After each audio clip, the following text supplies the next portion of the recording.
This is a 15 megawatt solar installation here in Puerto Rico. This is the largest one here on the island. And this proves that solar energy, renewable energy, is already here in the island.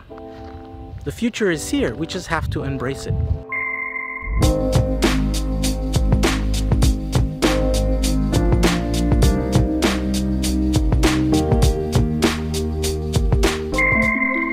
For most of us that live in the developed world, energy is not something we have to think of much. We flip a switch and the lights come on, turn faucets and water flows. We watch TV and surf the internet and never give much thought about where all that energy comes from. But the planet and its climate are changing, and with change comes certain challenges.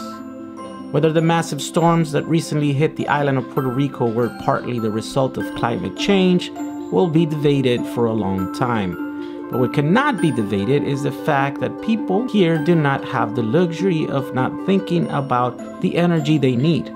Currently, no one really knows just how much of the population are still without power, but we found people without it in every place we visited. The very first person at the airport had no power. The shuttle driver, no power. The rental car employee, no power, and about 95% of this room. Lorenzo had spent over 70 days without electricity the day we installed an emergency solar generator to run his refrigerator. And many, like Luis Gonzalez, have been without power for more than 90 days. Now Luis will be able to manage just fine, as he's the Chief Technology Officer at Windmar Group, one of the largest solar installation providers in Puerto Rico.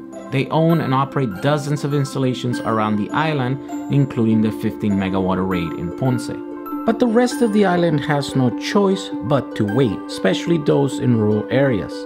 This week, PREPA officials have announced the following for those who live in remote parts. We're compiling that list. We're going to provide it to all solar contractors, both the local ones and the ones based on the mainland, and certainly with the Tesla group, so that they have that universe of clients that are hard to reach, that the investment I need to make it maybe to get there will never get paid back. Most of these contractors, they require from the customer excellent credit rating, because it's an investment that is being made now and takes 10 years or so to repay.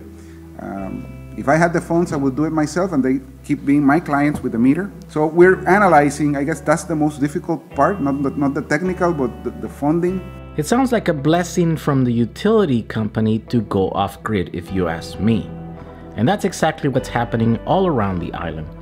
Take, for example, the Children's Hospital in Guaynabo. So this is the site here in Puerto Rico where Tesla deployed this in a little hospital. It's like rapid deployment. It's stuff that is just laying on the ground. They're just here until they build probably a structure so they can put it on either on a carport, or they can retrofit the building so that they can put them up on the roof. All right, so here are 5 of the power packs. These are the version 2, which are 200 kilowatt hours each.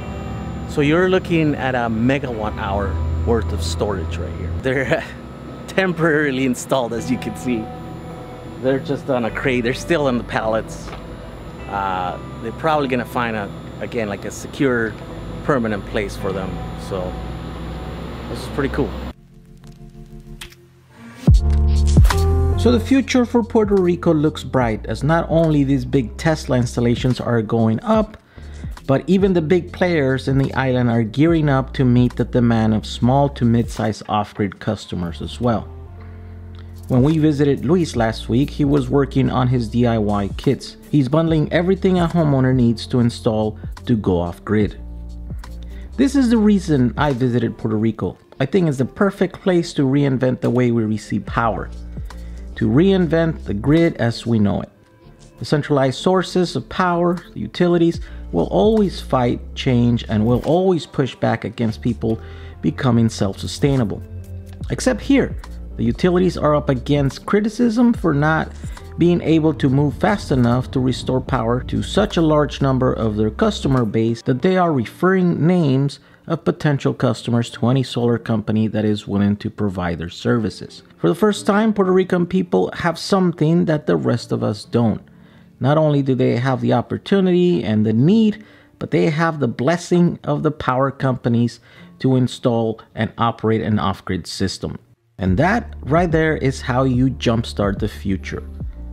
And that is what makes Puerto Rico such an exciting place for the future of energy in our country.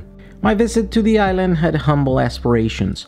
Bring a few materials to make emergency solar generators so we could bring power to a few people that are in desperate need of it. I tried a few things that failed, but eventually all of your donations made things happen.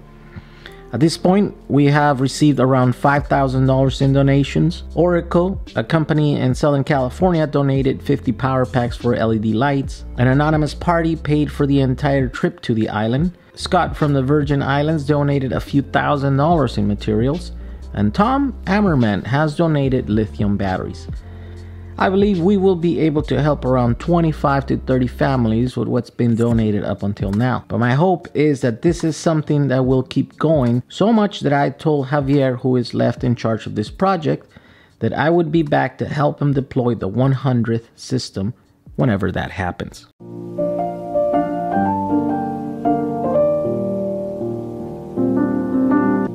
These are 3 mini containers of batteries. Each one of these has about 1 megawatt hour of batteries. Compare this to the Tesla power pack that we just saw earlier today. These are much bigger, but these are still like sealed gel batteries or whatever. These are just here as a buffer so that when the energy production of these solar farm changes drastically, this serves as a buffer. It smooths out the amount of time, and so this is the local utility here needs these.